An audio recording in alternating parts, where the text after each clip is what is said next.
Hi. Happy Monday. Welcome to Adobe Live. My name is Ellie. I'm here with my friend Alex Kiesling, an artist and illustrator from New York, right?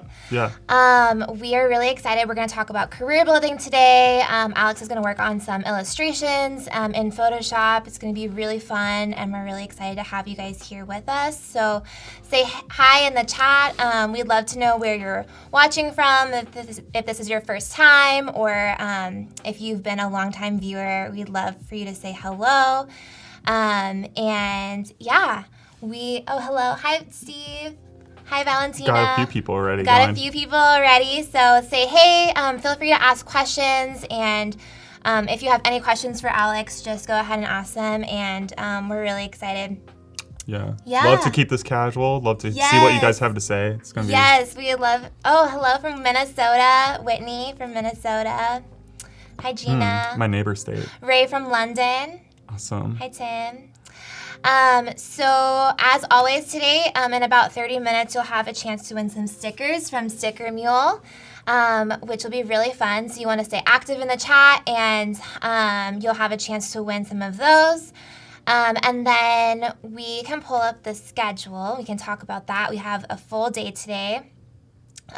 So earlier today, Voodoo Val did another Photoshop Daily Creative Challenge. So you can watch the replay on that if you missed it. We'll be reviewing those a little bit later. And then right now we're live with Alex. After this is the XD Daily Creative Challenge. And then after that will be an XD stream with Do-hee Kim, who is awesome. So you definitely want to stick around for that. And I think for our challenge today, the challenge is to create a heroic companion using blending modes to create like feathers or like add some like fun pizzazz to these characters. And so in about an hour and a half, Alex will be giving some feedback on those, so you make sure to submit them, and you can submit right above the chat. There's a challenge tab. That's where you can submit those. So we're really excited to see what you guys create. Oh wow, looks like more people. We got like people from all around. All over, too. Bulgaria, California. That's where we are right now. We're in San Francisco. Hi, Kansas City. Ish. Sorry, it says like. Kansas City-ish. Yeah. That's funny. Thanks for saying hi, guys. We're really excited to have you all watching, and really excited to hear your questions and interact with you. So do you want to go ahead and introduce yourself and talk about your work? I'll pull it up here on my screen. Yeah, so I'm an animator, illustrator, done some creative direction. I usually work in advertisement, and I do a lot of character design work. Usually when people hire me, it's a lot of times it's just for, hiring me for my style. So I get sometimes just like diverse work. Like I'm working on a children's book right now, and how cool. A cookbook, while also I just finished up some ad work right now, and clients like New York Times, Google, MTV, and it's like a kind of editorial, diverse kind of things, which is kind of nice because I don't like to stick with just one thing. Yeah, and it's really cool when they hire you for your style, because then you just get to like do what you love and feel like you can make what you actually want to make. Yeah, that's what's pretty nice. So it's really cool. Is there one of these that I can which one do you want to show off? Yeah, I mean you can go to that middle top one maybe. This one? Okay. Yeah, editorial, Let's just look at some of these. Ooh. Yeah, some of these are like jobs, like plans. I haven't actually uploaded the one I just did for New York Times, but there's a lot of these ones are for just plan sponsor and stuff like that. Cool. Or I think even like going to my personal work just like shows, if you go back one, you can stick on it if you want, but let's the one on the right there, personal. Like this is like kind of like what I really like to. These are things you make just for fun for yourself. Yeah, these are just kind of things I find, and maybe they didn't really fit into a category as much, but like. There's the back. Oh, that's not that was the old background. But it's just kind of like cute little they're fun so things. Fun. They're little spacey, little googly-eyed, weird things. They're so cute. Probably because the big eyes. Anything with big eyes is really cute. I think a lot of clients are kind of like when I was younger, I used to draw like that creepy, dark, angsty stuff, and then I think. For some reason, I don't know, like something just kind of switched, and I was like, I don't know, that's just seems like so much more fun, bubbly, and so much personality. Thank you. Yeah, cool. Well, do you want to talk about what you're going to work on today? Thank you, Gio. Right wow, Alex inspired character style. Thank you, Gio. It's really nice. It looks cool. Thank you, Steve. My mom's watching. Hi, Mom. Oh, which one's your mom? Renee. Oh, wait, my friend Cree. Wait, what? Oh, yeah, he's making fun of me for. Oh my God, I can't believe you say that. Friends. Hi, Chris. I have Alex's Instagram pulled up right here too, so if you want to go and give him a follow there. And then what are you going to be working on today? So I'm going to be taking some assets from Illustrator, some of these kind of just blank graphic style, and they're going to look kind of boring in Illustrator. As you can probably see here, they're kind of black and white, but what we're going to do is we're going to take some of these things and just drag them right into Photoshop, and then I'm going to make a completely original illustration, something that will look like what you typically see on my website right here, you know. Cool. So we'll do that probably over the next course of today and tomorrow then. Yeah. Do you always start in Illustrator? Yeah. I find my work process is a little different than normal people. So I tend to do like kind of like my sketch work. So I like to build like a lot of shapes and kind of create something from there and kind of feel things out. And then when I'm feeling kind of happy, art boards, amazing. Yes. Always use art boards. Yes. I'm gonna make like multiple different kind of variations, and which one I ever choose as like a good composition, I might throw it into Photoshop. Okay. So for today though, I think I'm gonna try to do as much I can in Photoshop. So I'm gonna actually do kind of a composition building in Photoshop itself. Cool. So we're gonna show it, and I'm gonna show you how essentially I do what I do, because it's not gonna be normal for most people. Yeah. So, yeah, but that's cool. I think you learn a lot from watching people who maybe work differently from you, you know? Yeah, you learn new definitely. things and yeah, really cool. When I worked in salary, just like learning from my coworkers, even though we're maybe doing like the same illustrations, different workflow. And it's kind of cool to see that. Yep, hi Chris. Okay. Hi Caroline. Oh. Cool. Hi Sam. All right, well let's get started. I would love to see your initial first step. Just hop right into it? Yeah, let's do this. Let's go for it. Okay, so let's get like something here. Let's see, what do we want to build?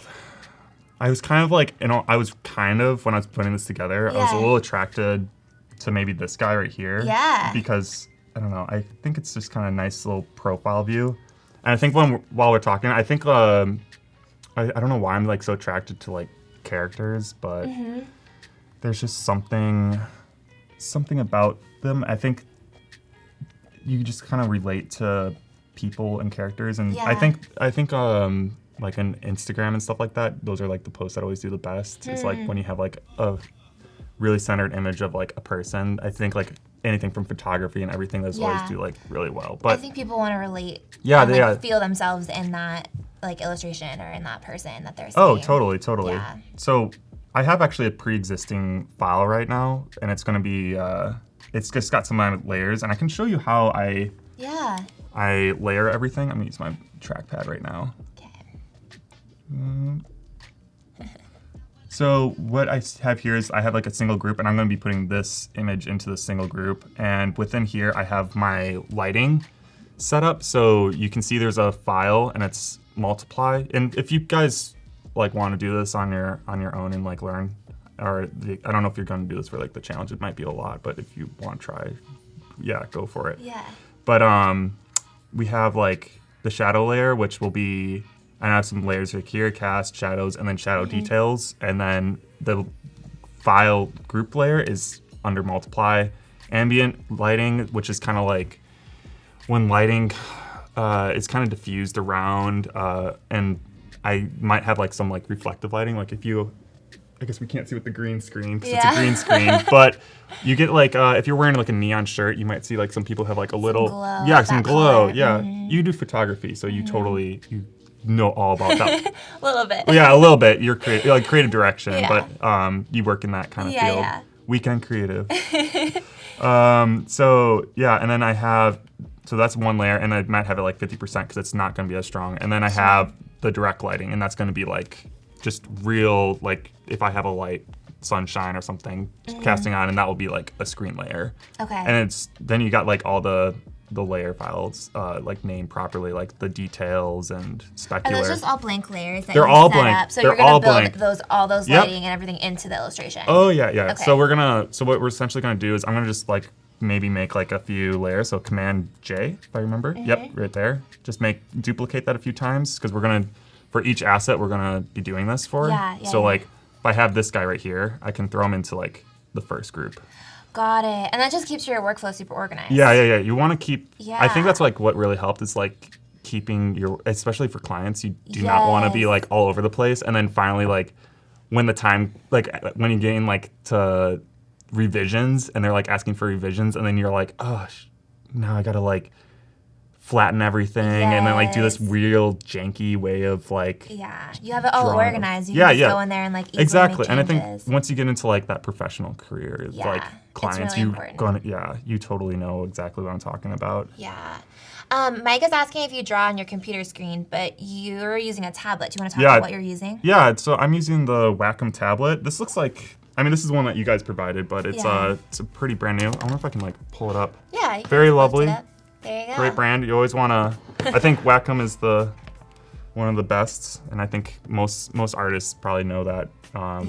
And I mean, you could try using your trackpad or a mouse, but you might be a little difficult with that's this what kind of work. When I was first doing illustration, that's what I was like drawing, was like a trackpad, and I made like a full, like when I was like beginning of high school. Yeah.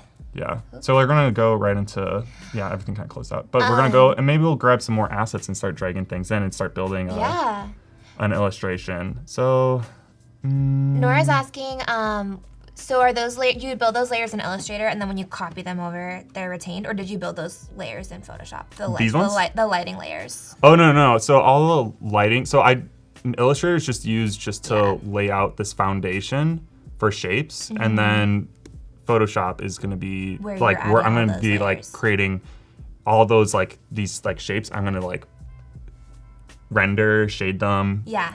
You know, sparkle them up, make them like look like what I would normally do. So I don't like do any like gradients or shading or anything like that. You just make those black and white, basic like flat illustrations. I have one illustration on here. Like if you go down, there's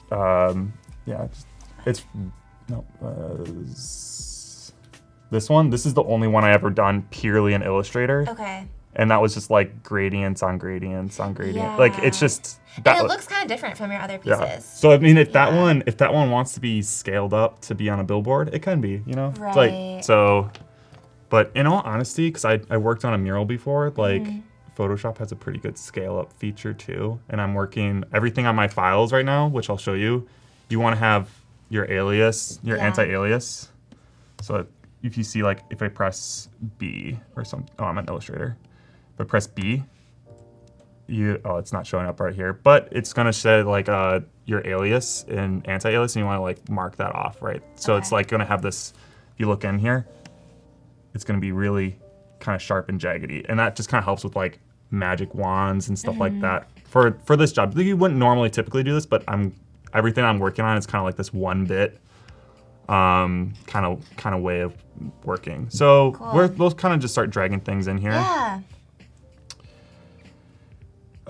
So let's do maybe we'll get like kind of curious. So fun. Yeah, I'm just kind of threw things together before coming here. So we're gonna just see what we can maybe make from here. See, will this one look good? It could. Maybe not this one. So I think I actually really like these little guys right here. Yeah. Actually, this guy looks like, I think I know exactly where he can fit. Like somewhere. I don't know why, but he kind of reminds me of like the little elves in Elf. Like in the workshop. Oh yeah, I just kind of want. This is actually for a client. Funny enough, that I'm working for. Oh, yeah? Yeah. So I'm just like creating these elves, and I just took this from this client and just like, you know what? Let's just like use this for this project. So that's really fun. I think this guy, like how he's sitting, kind of looks like actually he could like fit on a shoulder or something, or maybe no, it's gonna cut off. Let's do like right there. I like that. And then let's go back to here. And maybe let's do, I think I had another one of these guys. I have a face right there. Huh. I thought I had another one. Oh wait, maybe I can just take, I'm just kind of curious. Maybe I wonder if I can take the same guy and like just kind of like move him around.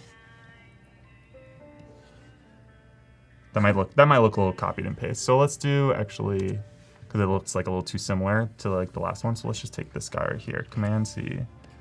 I mean, because of the time limit, I think with this project, we're probably gonna want to like not make it too much too complicated. Yeah, for sure. Like it'll be, I think this will be definitely a little bit more on the simpler side of like my illustrations. Yeah. And I think, yeah, just because. That's okay. Yeah, that's gonna be okay. So let's maybe just see what this looks like behind this guy.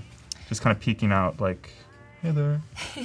Like he's standing on the other shoulder almost. Or Yeah, like yeah. hanging Just kind of like head. hiding. Yeah, I think this will be kind of cute, just like this. Super cute. And then so yeah, and so I have this pre-existing group that I showed you guys before, which, as you can see, has all these guys in it. So let's start dragging these things into the next groups, and then this one will go right into group 3, and this will go back again. And this is an extra one, so we don't need that anymore. We're only gonna do these ones for right now. And let's close these down again. And we're gonna just move this, and then I'll start getting right into it and showing. Let's go. Yeah, I'd love to. You don't use Photoshop. What programs do you usually do if you were to do like any design work? What do you do? I usually use Illustrator. Illustrator. I use a lot of Illustrator. I use some Photoshop. But like I make all mood boards and all that kind of stuff in Illustrator. Oh yeah. A little bit of InDesign here and there Your too. creative direction, right? Yeah. Usually. So what we're gonna do is actually we're gonna take. So we have these smart objects and stuff like that. And what I'm gonna do, because I like the layout, what it is right now. What I'm gonna do is Command J duplicate, and then hide this one, and then we'll just rasterize this top one right here. Perfect. So, and then we'll kind of show like what that means in a sec.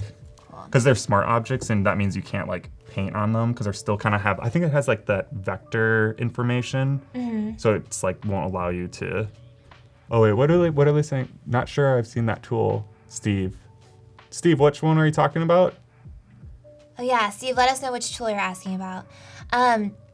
David was asking too about reaching out to art directors. So like someone that you've never worked with before, like do you cold email and do you have advice for that? Yeah, I think like, I think when you do like for editorial, a lot of editorial artists, they'll send cold email. I think sounds kind of negative. It's a little bit like I have nothing to talk. I'm just like trying to sell myself to you, but you don't want to think of it like I'm trying to sell myself. You want to think of it like maybe like I think you do a really awesome job at this magazine, and I would love to and I think you have like great art direction. I'd love to build something and work with you on this. It's like kind of think of it like a teamwork and having that mentality. Yeah, like I have something to offer you that like I want to help you. I want to like provide something for you. You don't want to think of it like I need a paycheck and I need like hey guys like I'm working at McDonald's not because I want to work for the company but because I need the money kind of thing. You know, and it's like I think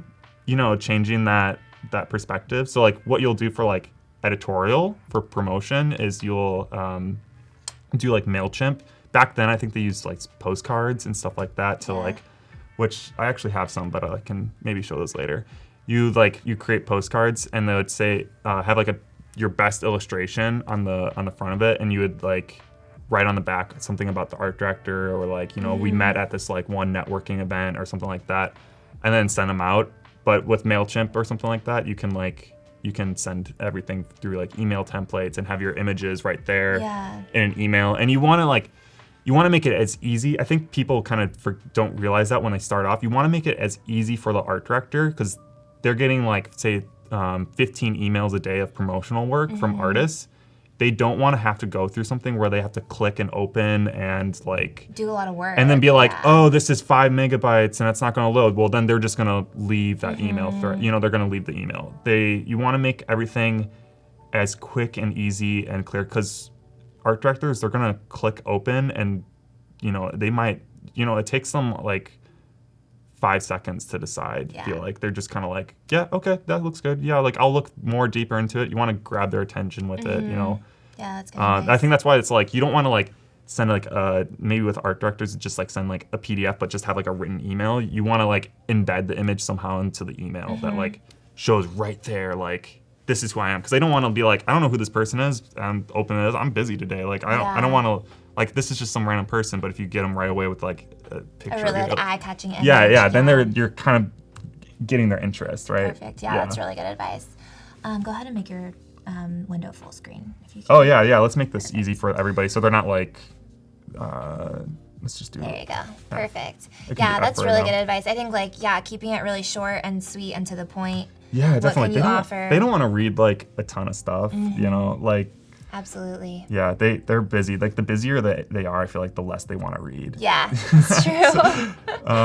Yeah, so let's try to get this a little bit further down. Okay, so Command J again, do this, and then rasterize. Deanna asked, do you think postcards are still relevant, or would you just send an email? I now? heard that some people, like, I don't know, I feel like it's kind of hard to find like the actual address of art directors. Yes, yeah, that's so true. it's like, I feel like most people nowadays use emails. It's really, so like what you would maybe do is like follow a lot of editorial illustrators. If you are like, if you're a subscriber to New York Times, like every single New York Times article says like, if they have an illustration, they're gonna say like the illustrator on the bottom. And about like 80% of that that's time, true. if you go to like, just look them up on Instagram, that person will have posted that article within that day saying like, I just did this illustration for New York Times, blah, blah, blah. Thank you, AD, art director, at, and then it'll give like an at with that person's name. And then, so then you can, then from there, you already got like, where can I find this person? Yes. So they might link to their Instagram, just might be a name, look them up, might lead them to their website. You might find like a little bit about themselves, like other projects that they've art directed. And then from that, you just take screenshots. I think that's really helpful. So if you follow people on Instagram that you really like, and they do a client job, just like screenshot and keep that contact information. It's always good to like keep records. Yeah.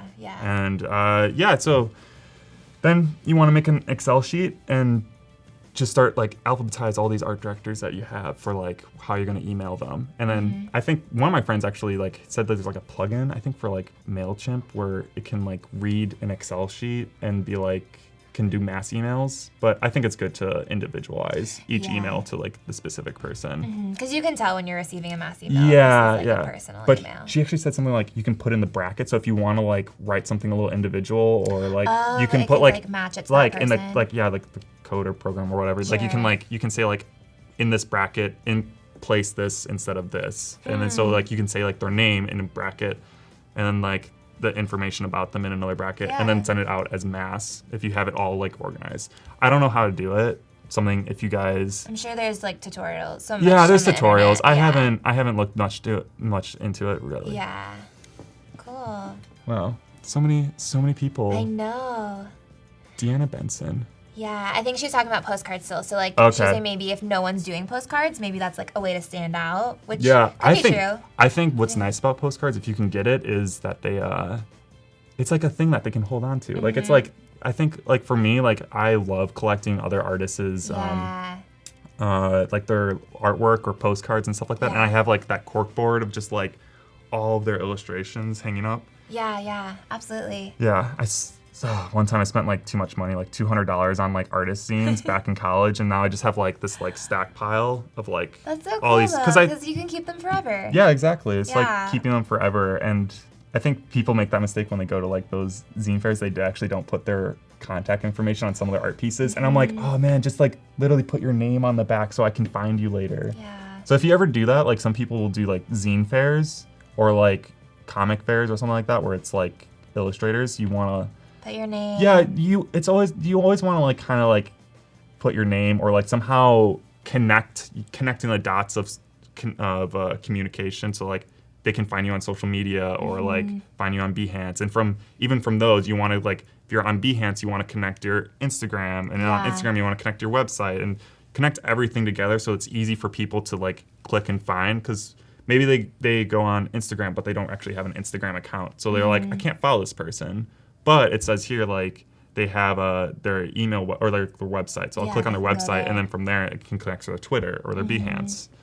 So it's like always just like try to make it easy, like a good user interface for them to like connect the dots of like following you and stuff like that. That's really smart. Let's see, is this one needs to be rasterized still? Okay, so we're gonna try to push through this right at the second. I know.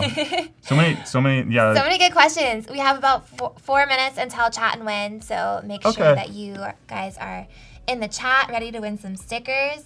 So I think for this process now, we're gonna do like some coloring. So let's just take like a, let's do, actually I think we wanna go back to window and we wanna say reset painting. There we go, cool. Perfect. So I think it got a little, came off. I want it, for me, because when I build things in Illustrator, you probably won't be able to see it, but everything has a slightly different tone. Oh, okay. And that's gonna be really important if you're building things. Like even this, like you can see it's like a different tone. You can see the actual shape. Yeah. Because what we're gonna be doing is I'm gonna be magic wanding sections, and putting my my tolerance, there's gonna be a little, so if I press W Shift W, because I want it to be magic wand, you wanna turn anti-alias off because you want things to be jaggedy for right now. And you see tolerance is 30. So if I press this right now, you're gonna get like, oh, hold on. Command Z, we're on, just make sure we're on the right group. We're on, there we go. So if I press anything, like it's gonna be grabbing everything, but what we really want is we wanna put that to 0 so we can grab specific sections. Okay. So like that. And then even then we'll turn contagious. Contagious, I don't think if people do or do not know, but like that just means like it grabs that, but it doesn't have to be connected by shape. It can do it anywhere on top of So it just grabs like things of the same color? Or, yeah. So if like I have a blue, that is hex key blue, it will grab that anywhere on that layer. So even though if it's like a dot down in the corner of the screen and there's like a blob up on the other side, like it'll still grab it. But if you turn that off, then you can like see it'll grab just this section and then this section like that. And then also, I'm gonna turn on this so this will make your life easier. If you click on it and then you're like, I wanna grab this and this. Sure. So just turn that on. I don't know what the term is actually called for it, but. There's so many tools that you just use and you don't ever know, because you never need to say the name of it. Yeah, you never really need, it's all visual. I think that's what's nice about these programs. It's like so they just have the icons and you're just like, this is just, I know what this does. Like, you can easily, download Adobe and, get an account or just do the trial. I think you have like a month trial and just trying it out. If like you guys never, I feel like probably most people on here like use Adobe, because if you're on, it just feels like it's like the standard industry standard for these things. Absolutely. Yeah. So what we're gonna do is we're gonna start just like coloring. Just like what color should we like make these guys? Like what should their skin color be? Like maybe like a pink. I don't know. Does anybody want to? Ooh, if you have suggestions. Yeah, suggest for like colors. Let Alex know what kind of colors you want him to use. Yeah, we can just like we can just start shading. So this is like what we're talking about. Like we want it to be like. We're gonna start filling in this. So we have this top layer and this bottom layer. This one right here, which I'm clicking on, is gonna be kind of like a record. We never wanna like touch it. It just essentially holds all this information of these separate shapes. And then this one will be this like base color. Okay. And so that's why it's important. You don't wanna really ever affect this bottom one. Because then you can always go back.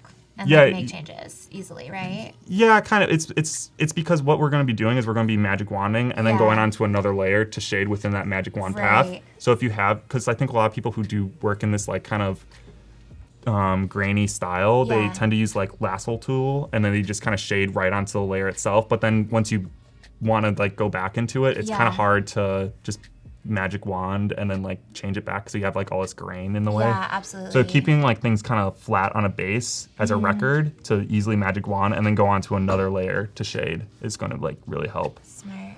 Getting a lot of color suggestions. Oh, what did hot pink, salmon, light blue, periwinkle. Oh, what light green. Periwinkle is kind of like. Oh. Which one? It's time for stickers. So okay. We're gonna take a really quick break and let us know in the chat more color suggestions, and then we'll be right back to tell you who wins our stickers.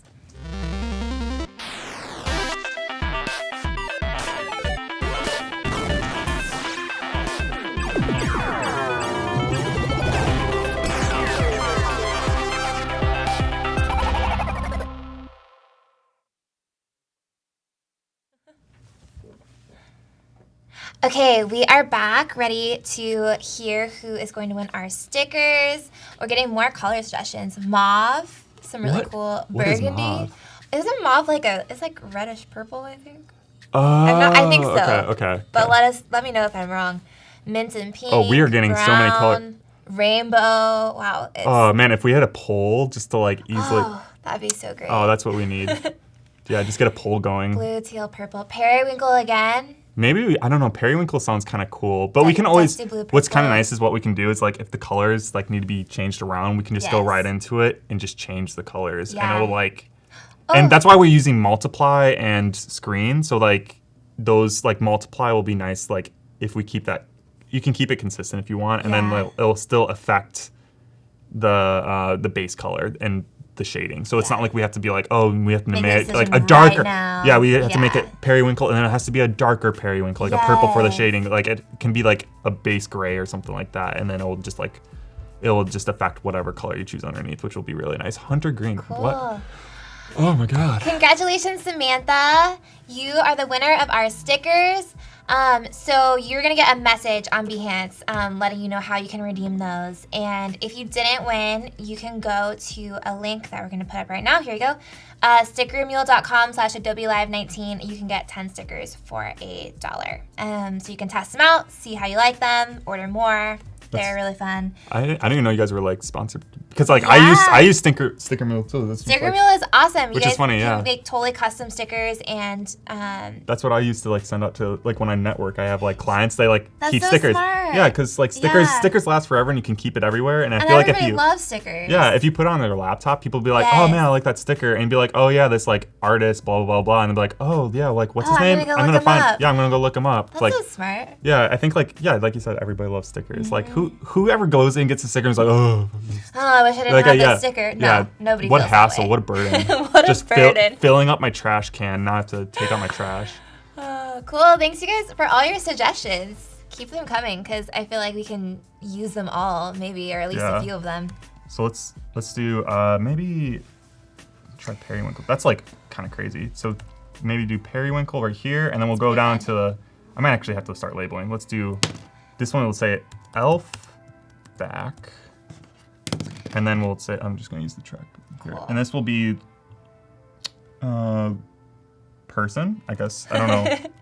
Really kind of creepy person right now.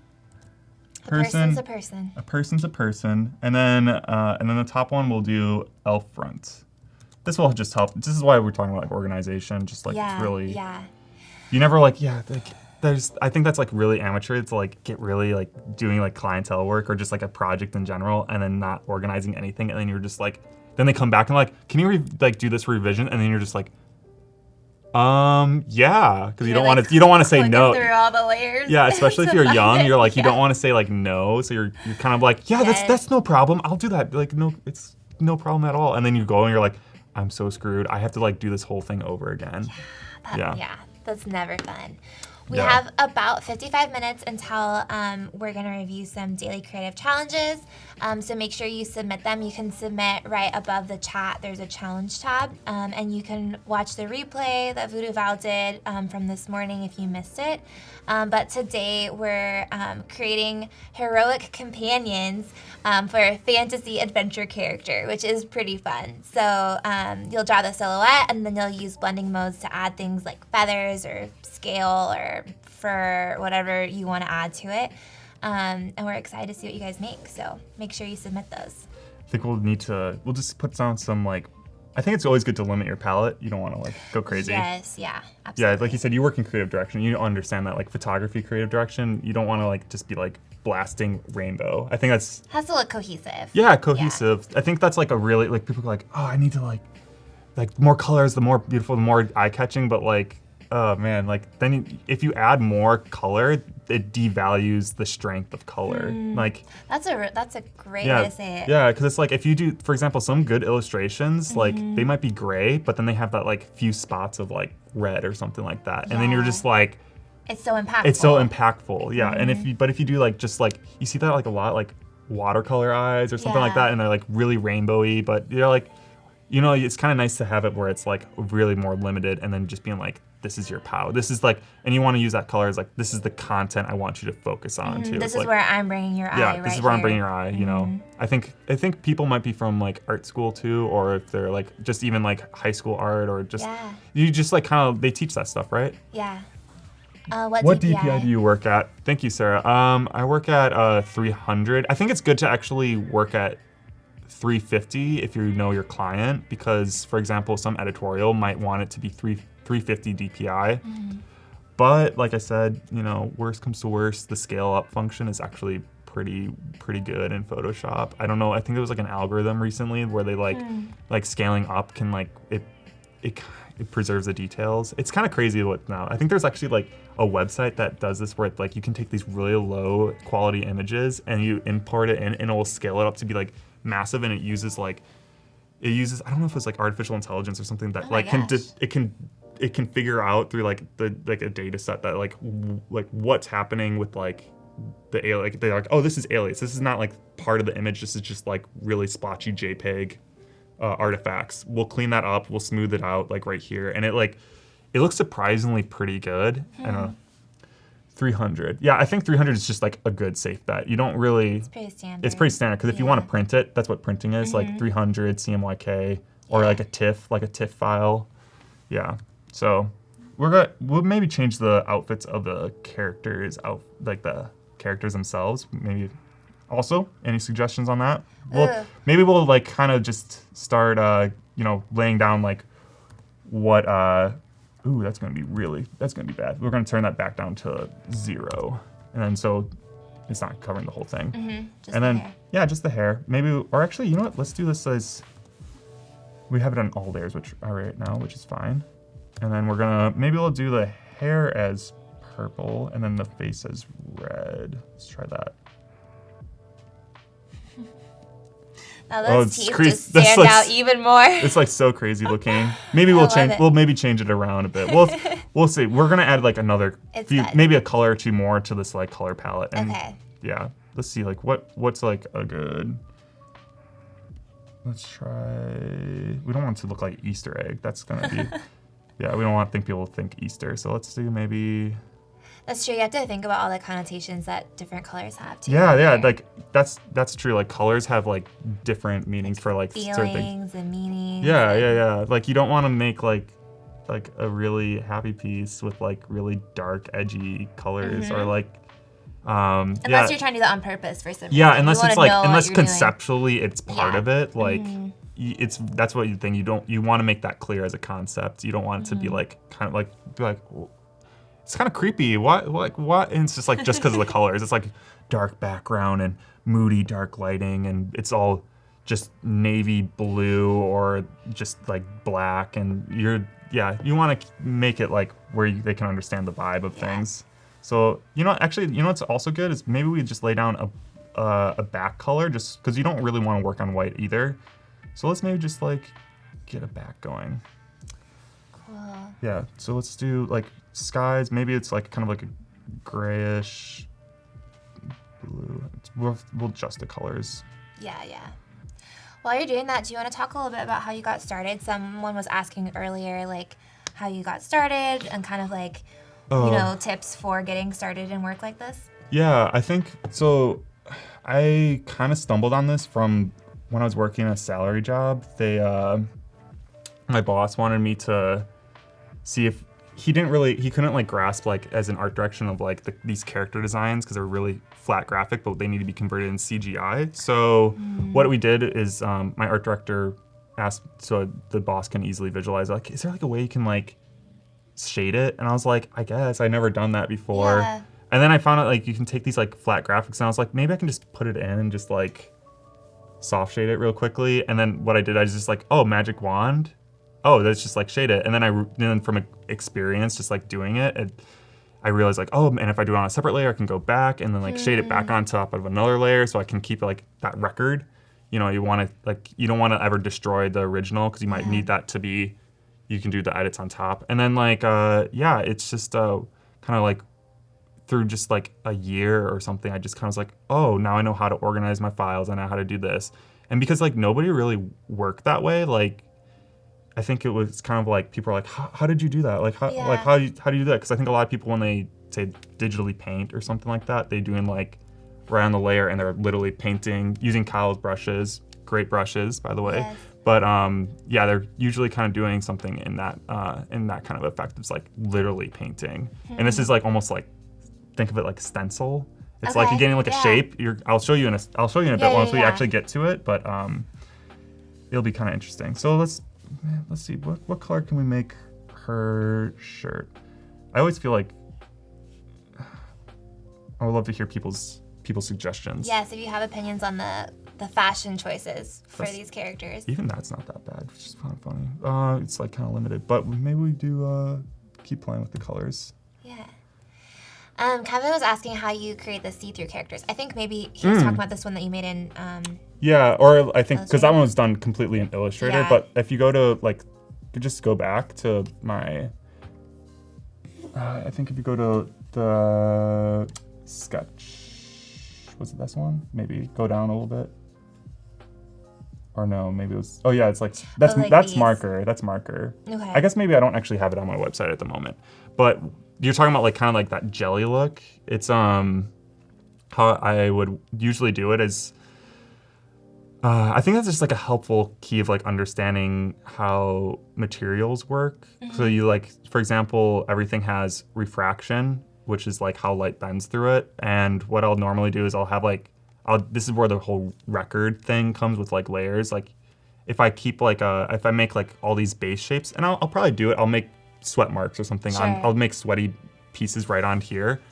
And you'll see like how I can do this like kind of like transparent, wet look to it. And it's like you don't want to like just start like coloring right on top. And you also want to understand like, you know, how things like how the color kind of bends through. You know, look up references. It's always good. Yeah. I think after you like see how I do this, you'll be like, oh, like I think I know how to do this. Yeah, shouldn't be too much of an issue. Which color should I make her? What color should I add to this? Do you think anybody have any? What color is there anything missing? Is there something that could be maybe added into it? Love to hear that. Will you do something? I don't. With like animation, I don't think I'll have time to do like animation work. Sorry, Nora. Oh yeah, Nora's asking if you have time to do animation. Yeah, that would be really fun. But that would be really awesome. But 2 hours. I think it's like not even 2 hours because we're gonna be talking, so I'm gonna be doing this a lot where I'm setting down. But that would be really awesome. I mean, I can tell you like how you can maybe do it. Like if you have the Creative Suite, you can download After Effects. It can be a little intimidating, especially if you're like just a Photoshop illustrator. It can be a little intimidating, but like if you get the hang of it, you can do something really basic, and you can just do like eyes moving right in there. And I think you can even do it in Photoshop too. You can do frames in Photoshop and then drop them into the timeline. And there's tutorials and so many different videos you can watch on that. I think if you actually go back, there's like just go to animation real quickly. It's fine. Right here, like that one, like you're talking about like that. It looks a little weird on that screen, but I think it's fine. So it's actually that's all After Effects in Photoshop. So I lay out these assets. I use Illustrator and bringing them into Photoshop like this, creating assets, and I keep all my layers separate. And then from there, I'll take those assets and you can move that PSD right into After Effects, and then just be like, okay, I want to like rotate the eyes and loop that, and then you're like. Maybe I can just like move this up and down a little bit, or like use like the puppet pin tool to kind of stretch things out a bit. Yeah. Surprisingly very basic, and I think if you like understand, just like learn After Effects, just learn it over. You can't learn the whole program, but like kind of learn maybe a basics over like a weekend. You can create something just like easy as this. Like it's actually not as difficult. Thank you guys for all the compliments. Good questions and good comments. And Eddie, Nor, I think. Angelica's asking, how do you come up with your character ideas? How do you come up with the character ideas? Investigate, or do they just appear naturally? I feel like sometimes like using basic shapes and playing around. I really love using Pinterest just to look up inspiration. There's so many Pinterest is awesome. Yeah, there's so many good like artists that do like some quirky animations. Like you guys should look up Charles Hutner. He's on Pinterest. He's really great. He does like great. Thank you, Alexandra. It's really nice. Let's see, maybe. Oh no, this pros. There we go. Awesome. So yeah, I don't know. Do we want to make it a different color? We can always just change anything on here. Love to hear some. If you guys have any suggestions? What should we make Someone the said shirt? green, something, Green? add some green in earlier. I some don't know. green. I don't know who said it. And then David is saying neon orange. Neon orange. I probably won't be able to do neon orange just because it'll be like, we won't be able to shade it then. Because it'll be like, whoa. But I get what, keeping that subject, you know, I think definitely neon orange, you could use that in some projects that will look really cool. So good advice on that. Maybe we just try, just press F. If you ever press F, it'll do this. Just press F again and go back. That's always like, you might realize that. Does this look kind of interesting? It's like getting kind of funky, little green eyes or something like that. And maybe, yeah, I don't know, maybe we'll try that with like the elves too, just like making those eyes. Kevin Nope, says, wrong F. Kevin says make his hair gray. Make it gray? Her hair his, gray? Her. His, her. Yeah, We're unsure. Yeah, whatever. It does, we don't need to identify it. That's right. Make those, those eyes look a little weird right there. I guess we could do you think that looks like kind of, I think actually taking the blacks out is kind of. It's kind of cute. Yeah, it's kind of cute. It's like, it kind of lightens them up. It kind of reminds me of Dee Dee from Dexter's Laboratory. She had like just blue, just blue eyes and there was like no blacks in her. If I remember correctly. Correct me if I'm wrong, but. Some people are asking if you do any tutorials online that they can watch, like After Effects or anything like that. Maybe you should. I know, everybody always asks me that. I feel like I'm always like so busy with it. And they're like, you should start a Patreon and all that stuff. And I'm like, wow, it's a lot of time. It's a lot of time. And I think, I don't remember if Patreon, it's like, you have to dedicate, like people are paying for like, they're like, I'm your what do you call subscriber, or I'm giving you money or something like that. They like want to see content. Right. So you're kind of like really dedicated to them. I don't remember correctly if that was totally true. I've not really used Patreon. That makes sense. If people are paying, then do they expect to see? See content. That looks kind of fun. I think. I mean, maybe it could be a little brightened up. Maybe we can. It looks a little dark in some areas. I think that white kind of. What we'll do is maybe we can make the greens a little bit.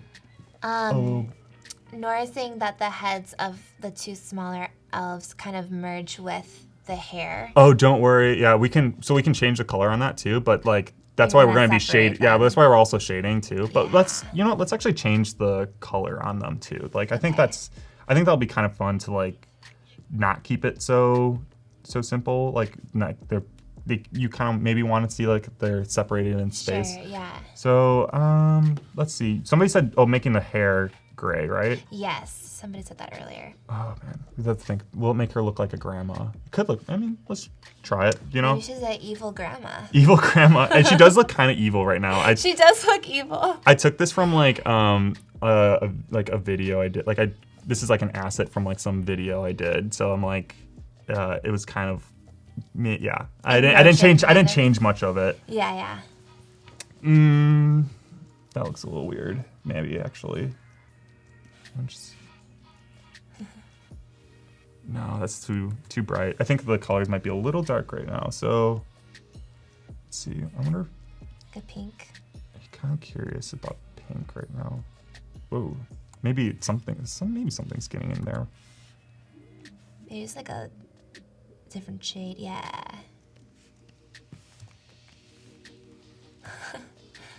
That could be. I wonder if then maybe bringing it. I wonder actually. Maddie says early Halloween. Early Halloween? Does it look like early? Is it like the? I don't know. Does it look like Halloween? I don't know. It's like the green. I don't think. For some reason I have elves stuck in my mind, so it's like Christmas to me. Yeah, to me, I just think of like I don't know, just like weird mystical, but like it's kind of like the colors are so saturated. You don't think of like forest. You think of like where is kind this? of modern color palettes of like really bright and saturated. It's fun. I love it. Thank you. Keep going. Thank you. Let's just try it. Maybe I don't know. I kind of like that pink now, but I like the pink. Yeah, maybe we can bring that pink into like. Will that look weird? I don't know. Maybe we can do just the hair. No. Ooh. Maybe Should we keep it as is, maybe? I don't... I think keep it, like, I like the green eyes. You like the green eyes? I Yeah, I like the green eyes, too. I think they're fun. Yeah. So I think maybe we can stick with this for right now. And yeah, I think maybe, if we want to change colors later, we can just change colors later. So let's we're going to start shading now. Let's do it. Yeah. I want to see. Amit was asking, is it really important to select your niche at the start of your career? What'd you say? Like select your niche, like do you pick like Oh. what you're going to specialize in at the start, or how does that happen? No, I think like you shouldn't like try to force yourself into something. For example, like I always wanted to be, when I was younger, an editorial artist. And I actually remember this, like my teacher, he's kind of like, he's back in college, he's actually kind of a famous editorial illustrator, Chris Bazzelli. And he was teaching our class on editorial illustration. And I remember when I was in the elevator with my friend going up for the first day of class, I was really, really cocky, and I was like, oh yeah, I'm gonna fly through this class. It's gonna be so simple, super easy. Like editorial's so easy, blah blah blah. And then I got into the classroom, only to realize that the person that was in the elevator was my teacher, who's an editorial illustrator. And I just went like, maybe he wasn't listening to my conversation. Like, whatever, it's fine. Like, I'm sure just gonna. It's not the first time he's heard a conversation like that. But like, I became friends with him and all that stuff. But like afterwards, he like on our last day, he like brought it up to the class. He's like, you know what, Alex, what you said, like our first day, and he said this in front of everybody. My gosh. And I was like, no, shut up, stop it. Like, cause that's like, I kind of like belittled the craft on accident, not realizing. Sure. And editorial is like the hardest thing. I thought it was like, I love it, I'm gonna do it, but it's like, it is so difficult to do, because it's not even specifically about visual. It's like creating something that looks cool. Like what they want beyond everything else is like a concept that's like really clear and can't be misread into any type of way, which is true for everything. But they have a really strong focus on that. They are like really concept heavy to fit the article. Right. And it's like, and sometimes they give you the article and be like, make an illustration of this article, and then it's like you get sidetracked and you're doing sketches and you're like, oh, I just spent like 3 hours doing sketches, and it just feel like none of these, like I did 30 sketches or whatever, and they had nothing to do with like what the article is about. And you're just like, so like advice, just kind of like maybe laying out like one sentence about the article and then creating it. But I think back to it was talking about like, how did you find your niche? Was it like, you can't really force it. You don't want to like, I think that's like a mistake to make, is like if you're kind of like all over the place, like that's not an issue. Like if you work in-house for salary, like for like say PSYOP or something like in-house, they kind of want like a designer who's not just focused, like they don't have their personal brand. They kind of want somebody who can do like a trade of all, and that's what they're interested. They're like, versatile, because you might be working in different styles for that agency, that studio. Sure. And I think you have to like try so many things before you really know what you like. Yeah. Like you said, like you thought you were gonna do one thing, but then you tried it and you're like, actually, this is not for me. But you wouldn't know that without trying it. And when I first started, I was so stressed because I was like, I have no idea what my style is. I'd like, how do you know? Yeah, how do you know? Like, what is my style? And I just like got so like, I just want to do what everybody else was doing in my classrooms or like what I saw online. And I was just like, I'm just gonna do what they do. But the thing is like you don't want to copy an artist, but you want to take that inspiration and take things from what they've done and be like, how can I do that too, and incorporate it and make it yours, because you never want to just be like. And this is advice I got from an art director. She came in and she said, like she kind of ripped apart this one girl, and she's like, she goes and she's like, why, like, she's like, your piece is kind of like weak. Why would I ever hire you? And she's like, well, I was really going for this like Joo Hee Yoon, who's this editorial illustrator, and she's kind of a big name. She's like, I really like her work, so I was trying to get like a style, I want to do her style. And she goes and she's like, why would I hire you if you're doing Joo Hee's work, like Joo Hee Yoon's work? I'm gonna just hire Joo Hee Yoon then. Like, exactly. Why, like, make something your own? Like, why would I hire you then? It's like, doesn't make sense. So it's like, yeah, it's not good to like, maybe just in that case, like just copy. But you want to take things from what you've learned from other people. But that takes so much time. Yeah, like, you can never force it. You can never force it. Yeah, keep like developing it, and it's gonna always be shifting over time too. So Oh yeah. You don't have to feel like you have to get your style and like have all of these things before you can get started. You have to just start. Yeah, definitely. Yeah. I definitely completely agree on that. So maybe we'll start shading right now. So what we're gonna do is press B, your brush tool, and then what I have is actually up here is your most basic soft brush, hardness all the way down, size, and then I'm gonna turn on dissolve. Yeah, it's right here. You see that? Nobody ever uses it. It just means it's one bit. I think that's like the term. Okay. It means that instead of making things in opacity between 0 and 100, it just turns that color from either 0% to 100%. So if I like draw right here, you can see that the bits, it's either 100% or 0% opacity. That's all that means. So that's what like creates like a really grainy effect. It's like super simple. And I think people always ask me, they're like, how did you like get your brush? And I'm like, it's like the most basic soft brush. Like I don't know how much I can tell you about it. It's like that's really it. So let's start like shading some of this. Like let's do a front elf. Press X. I think that's good. Maybe just doing like a light shadow tone for it. And then what we're gonna do is we're just gonna start going right into it. 0% contagious up here. Yep, okay. So as you can see, we're selecting. Let's actually just do Command Z. Do that, and I think that'll be good for a selection. And then we'll go right into the shadows. We're gonna do just your normal shadow, and we put the brush pretty high up, put soft, and then just kind of, there you go, just like simple like that. Cool. And then might not look like much right now, but once we start doing everything, it'll build up and you'll be like, oh, like it's makes sense now. It's gonna be blending, so maybe we'll change the colors later. That's what I'm talking about. It's blending in with the background. Yeah. Maybe we'll change the colors of the background later. So then we'll just start selecting and we'll just start doing all these pieces. Identify like which way your light is going and all that stuff. Yeah, you want the light all coming from the same direction, right? I think that's a pretty amateur mistake people do. And like I think like if you do like photo compositing, like that's a pretty major mistake that people do maybe, is like they'll throw something in there, but then you'll see like, why is this lighting like here on this side, but it's like not on anything else? Yeah. And I don't know, I don't have any like cure-all fix. I think like having a good selection of photos and understanding how you can like put it into an image. You have to learn how to see light. You have to learn how to see light. Yeah. And I think that's like something that you just learn like over time. Gio was asking if you would ever want to develop characters for TV or movies.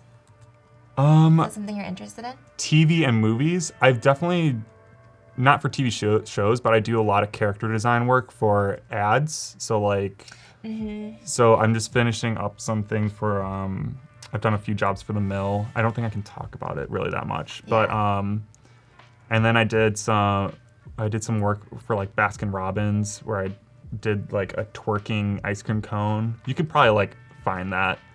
That was like my first like job that I ever did, and I think I definitely have some like, they asked me like animate, and I was like, yeah, I can do animation, and it was like a time when I didn't know how to animate, but I still like. And then like when they wanted revisions, I was like, I can't do revision. That's how you learn. That's how you learn. Yeah, that's how that. And then after know. that, I was like, you know what? I'm going to teach myself After Effects. I'm going to learn how I can get a workflow that will help the client if they ever need revisions. They'll be like, great, like perfect. Revisions takes like maybe another day, which just always charge them for like any revisions day if they want revisions.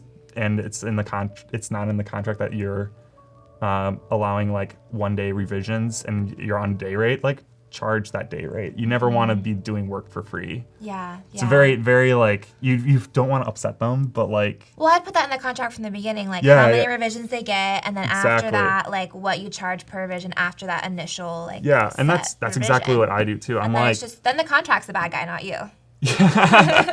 It's like, because it's like, I'm like, what I'll do is I'll be like, you get one revision as long as it doesn't exceed like a typical day rate. Sure. And then, or like two revisions or something like that. So and then from that, then they'll, if they have any more revisions, then I can be like, okay, that'll take like a day. So then I'll charge you my day rate. Yeah. And it keeps them, that definitely is like problematic for a lot of people, is like, they're like, oh man, they like have to do revisions, and it's like they just are not happy, and I keep doing like revision after revision. Yep, and they're never happy. Another mistake people make, I think, is like not having a cancellation fee.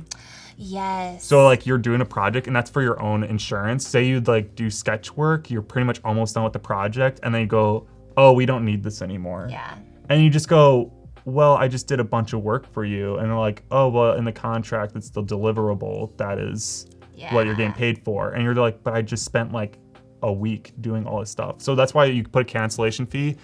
If you like doing sketch work, that'll be like 33% or something. So if they cancel after you've done sketches, you still get paid 33%. And then like, you know, however much is how much time you spent on work, you want to kind of divide that. So like they can agree like, oh, if you did you did the full final and they canceled on there, you're still gonna get paid for that full final, because you can't just like do the full thing and then being like, we don't want this anymore. Yeah.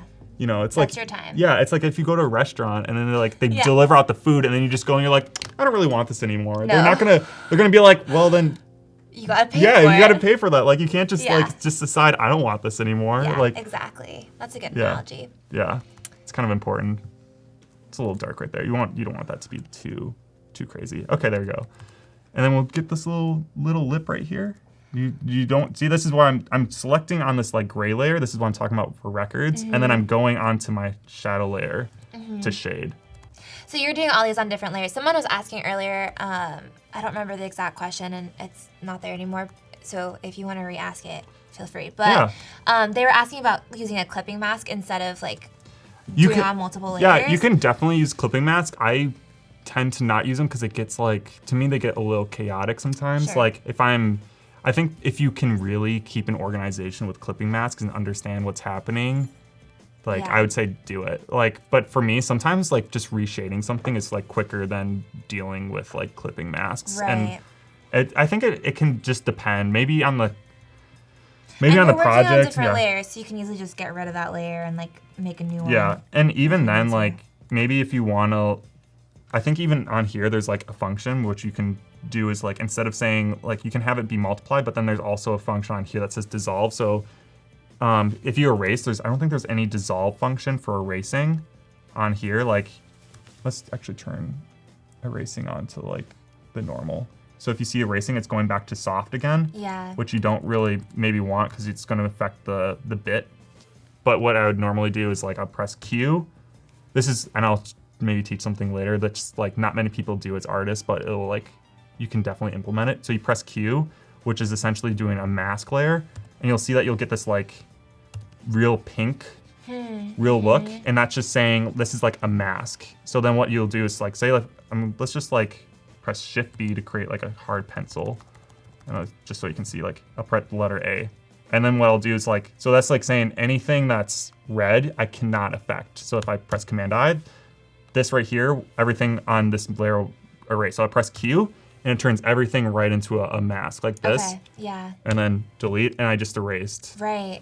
Is that workarounds? Yeah, it's a workaround. So like that's like a good way if you like have details instead of erasing, you're doing like that way. But masking, like if you're doing like an actual like mask on the side where it's like right in the layer panel where it says like masking, you can do that too, just like fine. I think just like, I don't know, for some reason like when you start moving things around, I get like you have to like link it and unlink it, and I don't know, I don't know, for some reason I just never really bothered to do it that way. I feel like I've always been pretty successful just doing it, just like going right into the program. Their own methods. Yeah, it still stays pretty well. So yeah, we'll keep going with this. Yeah, and then, let's keep going. While you're shading, someone was asking earlier too about how you deal with critique or if someone doesn't like your work and how you deal with that. I think I think this is like a really good mental health like habit is you gotta you become really attached to your art, but you have to like really separate your emotions from like what you're making. So like I think some art teachers will do this. If you ever have a really harsh ones, they'll like, if they don't like it, they sound like jerks when it happens, like when you're in college, but I kind of like understand like a good like why they might teach you this is if they don't like the piece, they'll like rip it up, or they'll like be like everybody, like one teacher would be like, and he actually did this one guy, said like, everybody, you all gonna rip this up. Everybody gets their own strip, and we're all gonna go outside and burn it. And that sounds extremely harsh, but at the same time, it's like, you don't want to think of your failures as personal mistakes. You want to think of like how can you learn from them? So no image is not like, you don't keep an image to be like, I hang this up on the fridge. You keep an image as like, every single time you finish a piece, it's a learning experience. Yeah. You know, and also you put in a portfolio for clients. But you have to be like, if you didn't do that, you have to be like, have that emotional ability to say like, if my files were lost, I would not be like super sad. You'd be sad if you like, because of clients and portfolio, but like if you didn't have that and you just like lost, you have to be like, okay, you know what, but I can just keep working on these illustrations because I'm like, I know how to do it. It's like, these were all learning. I'm not emotionally attached to these images.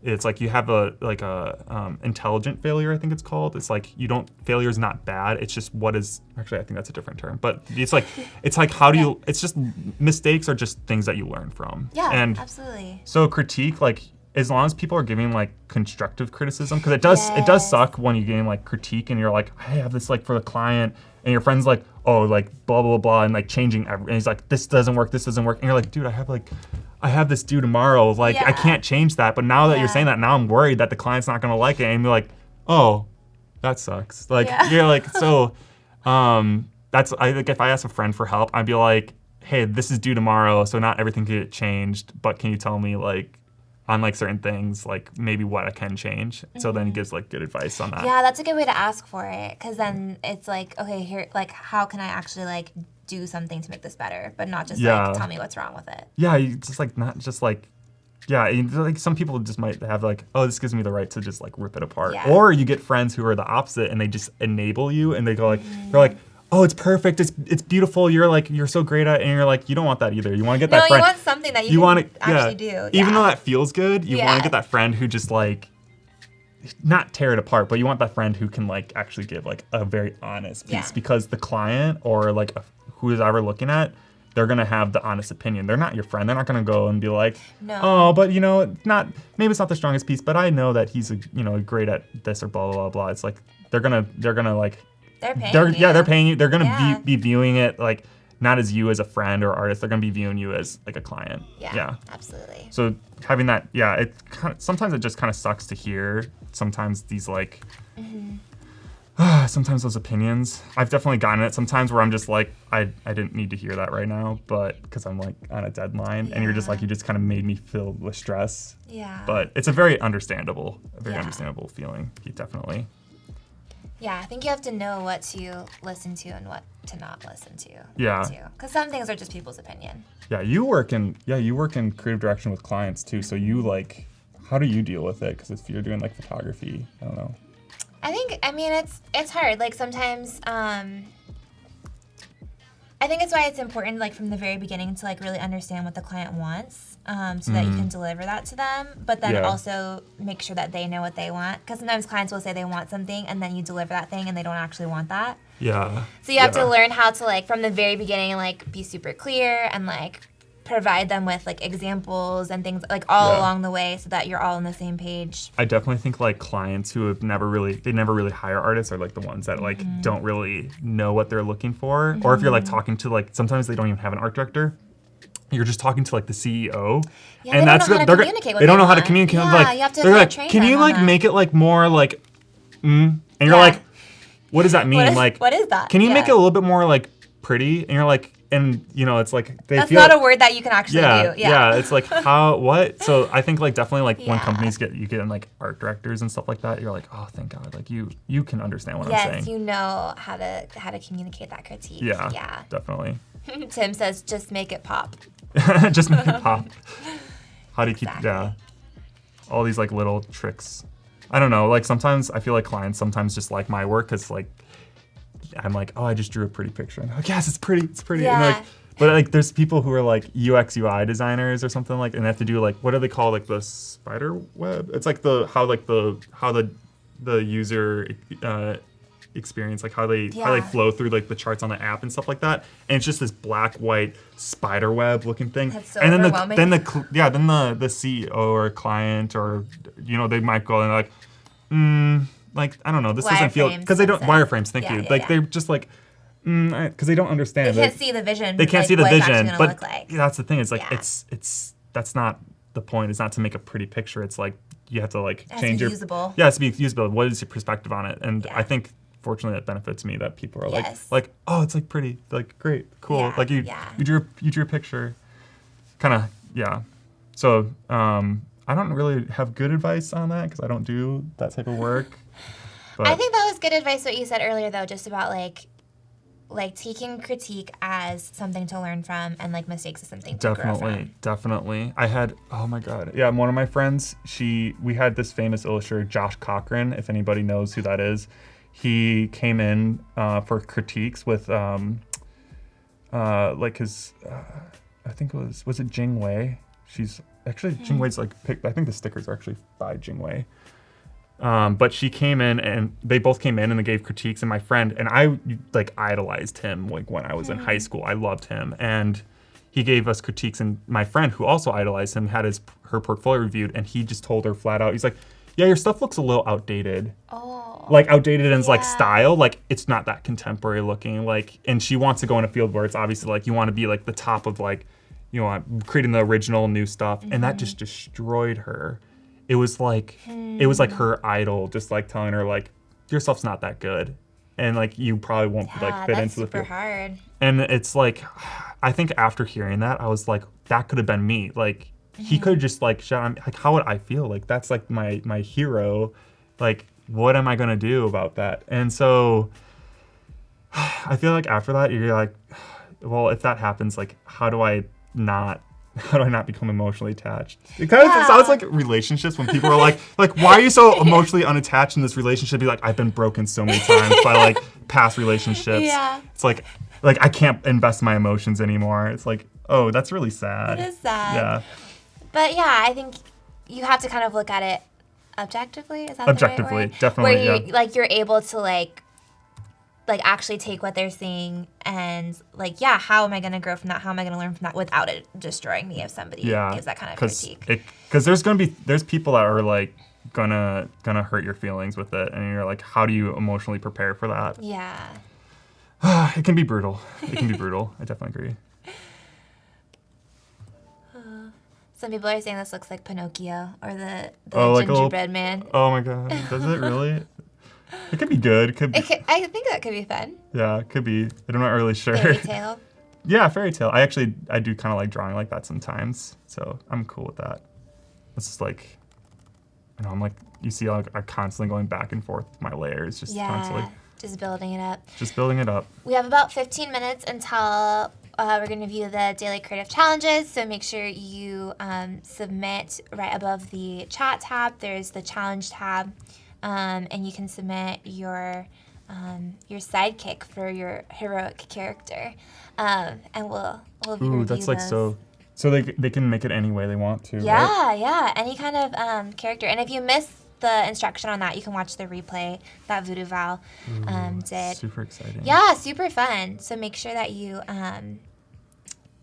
submit those so we can see them. Just a few minutes. I love like just looking at like new artists' work and stuff like that. Hope you guys, create some cool stuff. I know it's limited time, so it's limited, but that's what's cool about it. Yeah, we'll all be like, if we'll take that into into perspective. It's pretty fun. So much shading. This is like the thing. It's like this is what I love to do. Is like just doing this because it's like so relaxing. Well, look at him too. He's like coming to life as you're doing it, which is really cool. He's taking shape. And then it's like once I start getting all the shadows on everything, and then the lighting, and then I think this ambient light right down here, like once you get that, and it says that like lights is not just light and then shadow, but it's also how does the light bounce from up to back up again, and that, which is called global illumination. Actually, maybe I should layer it that way, but it's so like in CGI, that's like a thing, global illumination, and it really makes things feel alive. So if you're really into that like really rendered look, like you want to think about that. It's like not just being like, if you're drawing, some people like you see that like back in like high school art or something where it's like you draw like a tree and the tree is like bright on this side and perfectly gradients to just like black. And you're just like, it's like, that's all it is. But like, if you take that, yeah, it's not like that's, you can do stylized like that. There's like, a lot of illustrators that stylize and embrace that. But like, I think a lot of people are just trying to shade it to make it look shade it.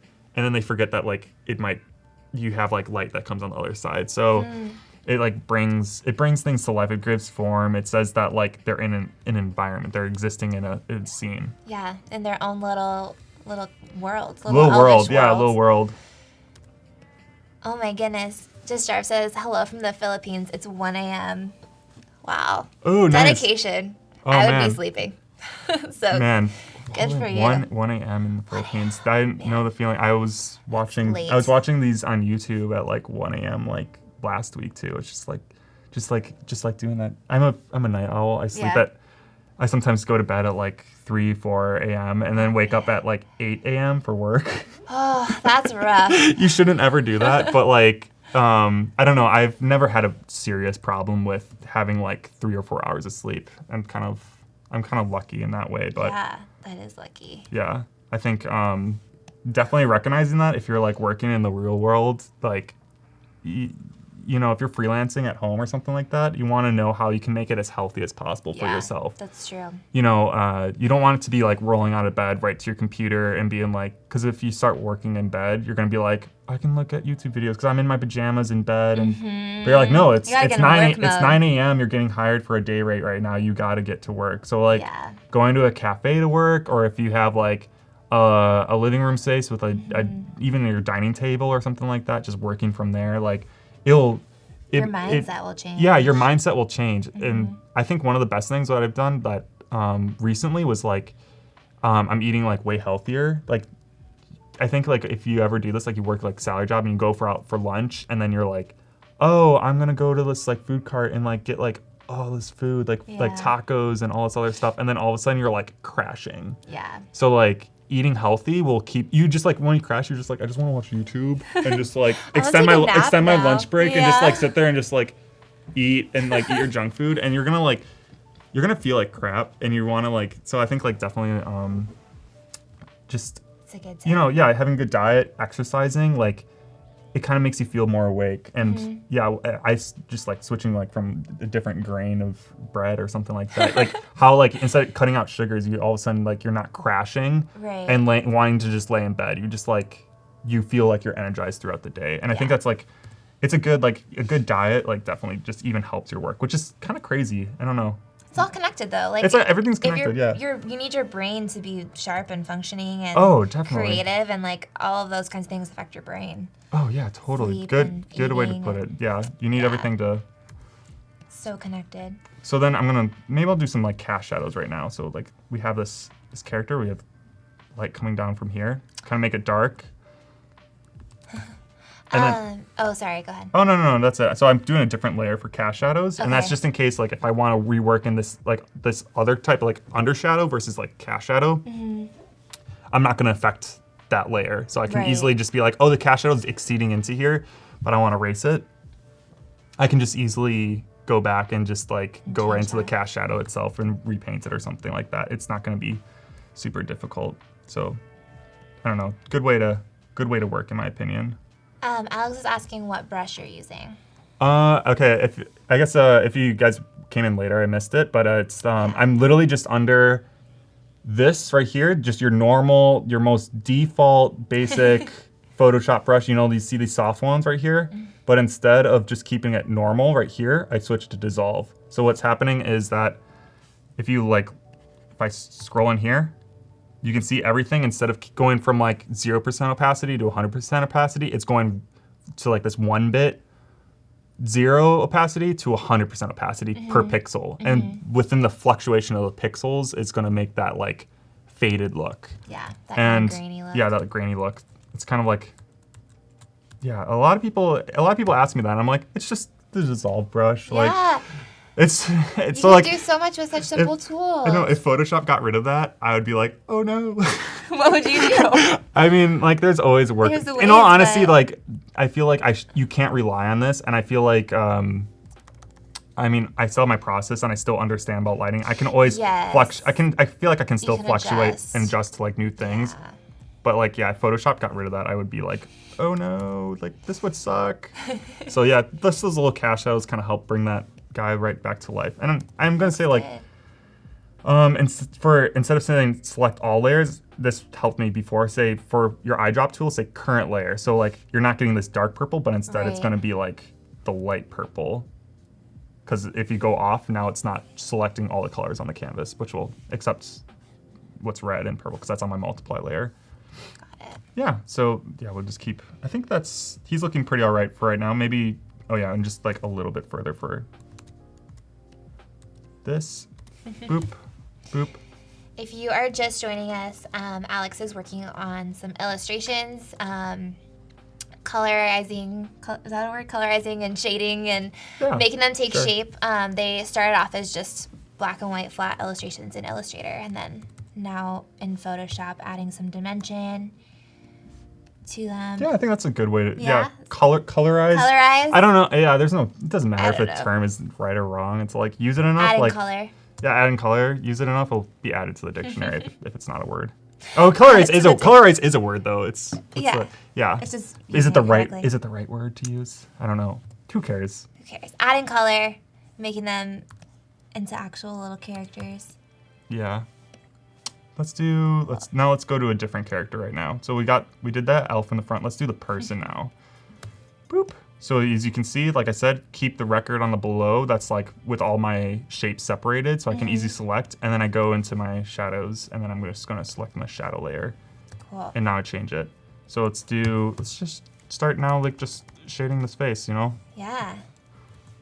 And this is like super easy to do. It's just like, oh, yep, shade right there, shade right there. Just like, this could be a little bit smaller of a brush. It's like, I feel like once people like do this, everybody's gonna be like, wait, this is so stupid easy. Like how did he do that? And you're like, oh, that's it. Oh. But it's cool because like anyone can do it, but I think you have to also like it takes a lot of practice to learn where to put shadows Yeah. and where to put light, and that's something that you learn over time. And that's definitely what I've realized with people That's a who I've skill. taught and they tried it themselves. Like I noticed like, oh, but like what I've realized is that like maybe their lighting is like off. Like and so I'm like, maybe it's not as simple as just Yeah, I shading. think it's deceptively complicated. Like it looks simple when you're doing it right now, but you've trained your eye, right? And so Yeah, definitely. I think if somebody tries this at home, like don't be discouraged. Just keep practicing because Definitely. it takes time to develop, Definitely. like to know what light looks like and where the shadows should be. So look at other examples, look at like what other people are doing, and like just practice it because Yeah. you might not get it right the first time. Oh man, I wish I could like say some illustrators that like do this. What's her name? We follow each other, but I forgot her name. She does something similar. Like, Nicholas Dagani. He's a great illustrator. His is like less cartoony shapes, but his work method looks really similar to mine. But he does like more like humans and like people. And I mean, if you want to look him up, I don't. Oh, I guess we're shared screen. Oh. Yeah, it doesn't matter to me. But it's he's really talented. Like I'm like, how do you do that? Like, there's like some people I'm just like, I don't know how to do it. I want to try it like you. You're just like beyond me. I don't know. Some people Like are like, everyone has people like that, but then that makes Yeah. you work harder. I mean, what's cool is when Yeah. you get people who are like, you're like, my God, they're like the most amazing person, and then you find out they follow you, and you're like, oh, my God. Like the first most like successful person. Oh my God, it was this like guy who I was like maybe in college, and I had like 300 followers. And he followed me, and he's like this like Pixar character design artist, and I was like, cool.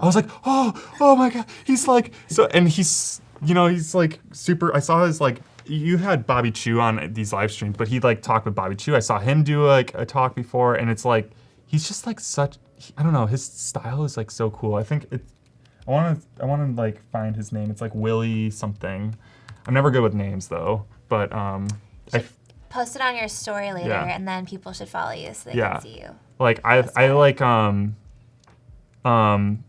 I follow people who are like only got like 50 followers too. Like there was this like this girl named like Mona or something, and I was like, oh, she does good. She only has 3 posts, and she has like she had like 25 followers or something. I was like, I'm gonna follow her because like she has great stuff, and like she just continues to grow. It's like That's really I cool. think You like can see her grow. yeah, you want like I think it's like you don't want to like if you don't want to like look at people and be like, oh, they only got like that. Yeah, it's like you're like no. At the end of the day, it doesn't matter how many followers you have if you're a good Yeah, artist. exactly. And and she's like at like so much. She's like she's getting attention now from people, and I'm like, because she's like talented. You know, there's like people like that who are just like, it's like, I don't know. There's like this one other guy too that I was like, he's so good at what he does, and he only has like 200 followers, and I was like, I gotta shout him out because he's like so good.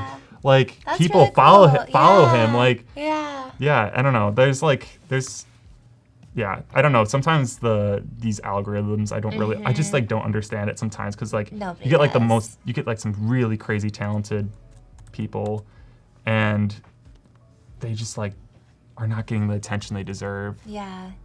That's cool that you shout them out, though. I love that mentality of like supporting other people. Yeah, because what harm does it do you? Like it only is like good because you're getting to follow them and get inspired, and unless they're you're my helping them. competitor, like, and then I'm like, wait, you're taking the jobs from me. I was supposed to get that job at Nike, and now you're getting it. Oh, well, screw you. Like that, but that would never happen. I don't feel like. No. Plus, I feel like there's enough jobs for everyone. So Yeah, definitely. Like, it's cool like to be able to like support other people who are doing It's work. it's so important. Like there's what's her name? Like Elio. She's also like a Pixar or no, she's DreamWorks. She's a DreamWorks concept artist, and she like shouts out people. She has like 100K followers, and she shouts out people like all the time because actually they're twins. They're not. It's not just one person. I make that mistake sometimes. But she shouts out like people all the time, and I'm like, that's cool. they do that, and I'm like, that's like so awesome. Like, it's like supporting like beginner people, and I think really the cool. industry is like super scary when you first start, and you're like, I think you and I are working professionally. We totally know that feeling of starting off, and you're just like, oh, I don't know, like I feel like unsuperior. I don't know if I'm good or not because we're all like biased on our own self perspective. Like it's like looking in the mirror and thinking you're fat kind of thing. It's like I think I'm like a bad illustrator, and then it's like till you like get into like the industry and people are like, no, like you're like really hireable type thing. And like some of those people I'm like, no, they're like really good. You also get I think it's like just shout them out, and like I feel like maybe they're a little timid to like post on Instagram or Twitter or something like that or Behance, and I'm like, I don't want like people to feel like I don't want to showcase it because I'm like, a little self-conscious about it. But I think like I said, getting your emotions out of the work and saying like, if it doesn't do that well, like trying something else. I know it's a little discouraging, but you gotta just like post it and like not think about it. Yeah. And that will help you develop your style, right? When like you see how people respond to it, or like definitely relate, and it relates to cold calling too. You get like if you cold call or don't cold call, but like cold email or whatever you call it, like don't just email and then forget about it. If you're sitting there going like, oh yeah, like I'm perfect for this company, I'm perfect, because I mean even this just recently happened to me. I'm like applying for like a job for like PsyOp or something, and I've worked with them before, and then like I was like, oh, I'm like I followed all the things, and then all of a sudden you like don't get an email, you're like, what happened? Like, and you and then you do. I think good rule is like if they don't respond, you do one follow up, but if they don't respond to that, just don't email them back. Like if it's like editorial, what's good is that you can email, but like obviously and actually I think probably any job, like because your portfolio is always changing. I think it is good to like constantly apply, but not to like send like send them like a bunch of stuff like all within like a few weeks, and that's going to be really obnoxious. Like, and they're going to definitely remember you and be like, you're annoying, I'm not going to follow you. But if you're like definitely, but they're not going to be, I think they're going to be not thinking of you like, oh, he's a bad artist. I'm never going to hire him again. If they apply once, like what they're going to do is like, they're going to be like, oh, it's not there yet. But then like a year later, or like even a few months later, and you apply again, and you have different pieces, and even if you still don't get it, they're not gonna be like, oh, this guy again. No. Like, yeah, they're gonna like until you maybe like start to get into profession, like getting like a style that looks very professional. Then they're gonna be like, you know what? Let's put him on the list. Like he looks like hireable. Let's like maybe for a future job, maybe you know. So But that don't. takes time. It takes time. It takes time. Yeah, and especially like editorial. Like if you can start whenever you want as long as you're legally of age. Yeah. You know, and you can like start sending these emails out to art directors. Like there's no harm in doing it. Yeah. Like, you know, just don't say anything stupid. Like, and don't insult them. Yeah. Like. But that seems pretty obvious. So let's get a different color in here now. Okay, we are gonna jump over to our creative challenges really quick. Yeah, let's do it. I'm gonna just. And then we'll get back to this. So is it okay? Cool. Yeah. So you can. I don't know if you want to look up there. You can look down here. But our challenge for today was to create a heroic companion for your character, and you can watch the replay if you missed that. Voodoo Val did a demo on this earlier today. So let's see. So I think she was talking about using blending modes to kind of create these these little scales or feathers or things like that. Oh, awesome. I actually have like even advice on that. Like there's like other methods to do it, and I can show later, but Cool. A little frog here. this is awesome. Like yeah, you got like the cast shadow. That's always like what grounds like I think like if you're doing like a character, like that cast shadow, like just putting it in there, like it's like, oh, that makes it feel like it's in the scene. So like, good job on that. Yeah, that's really awesome. Yeah. I like that he's so big in his environment too. He's a little frog, but then he's like in the forest. He's I think so big. definitely like the most fun is when you're like not just like drawing something you might see in real life, because that's like the illustrate. I think the point of illustration that sometimes I think people don't get with like clients is like they don't maybe just want to see like you can draw something. They maybe want to see something that, especially editorial, they want to see something that you don't really see maybe in real life. Like, yeah, that's and that's true. like you want to like that's because like otherwise why not just hire a photographer? Like Yeah, they want to see your imagination. Yeah, the imagination. They Yeah. want to see like how can you change something that is not that has to be drawn, like that relies on that medium of like illustration to depict the idea. Yeah, that's cool. Man, it's got like the little what is the eye? What's the eye? I'm trying to like zoom in. That's the frog eye, and then that This one's is a chameleon eye. eye. Thank you. Yeah, I totally forgot about it. Yeah. Yeah, he's got two different eyes going on. That's pretty fun. Yeah. Who else? What? I think there was like I think I saw like a scorpion before too. Somebody did a scorpion. Oh, it's scorpion. Yeah. Or I don't know. You got your picks up, right? Yeah.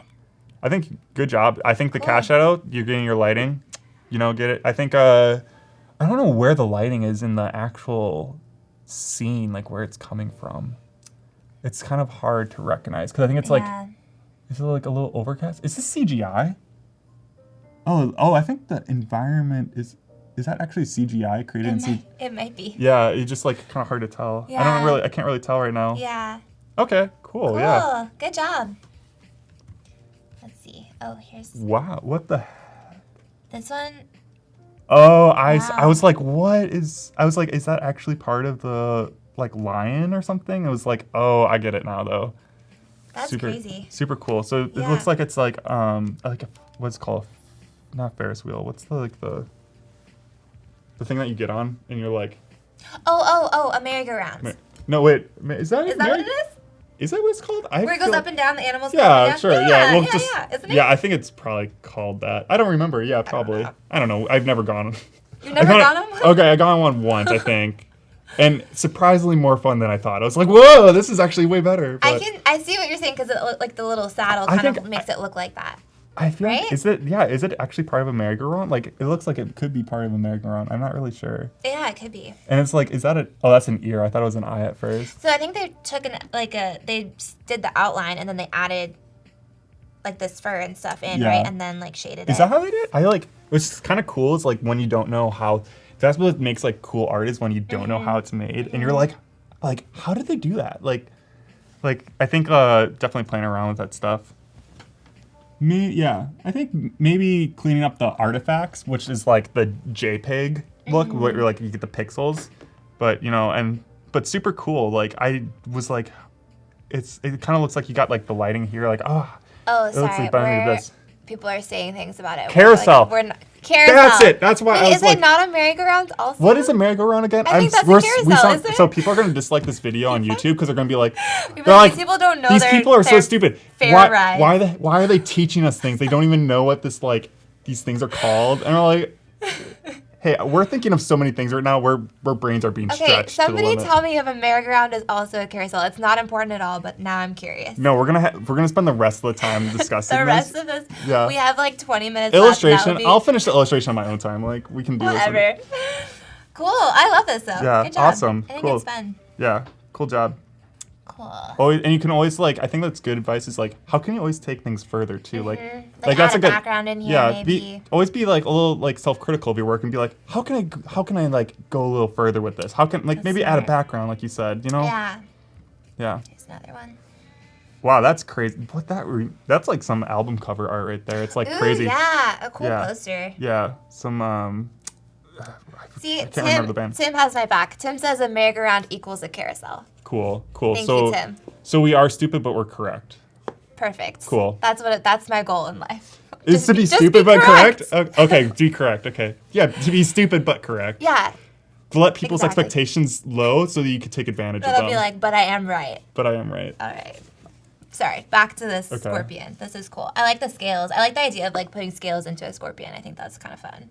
Yeah, I think it's kind of different from expectation. It's a little more graphic 'cause it's the silhouette. Mm-hmm. So it's interesting. I'm kind of curious how they did that background too. What is that?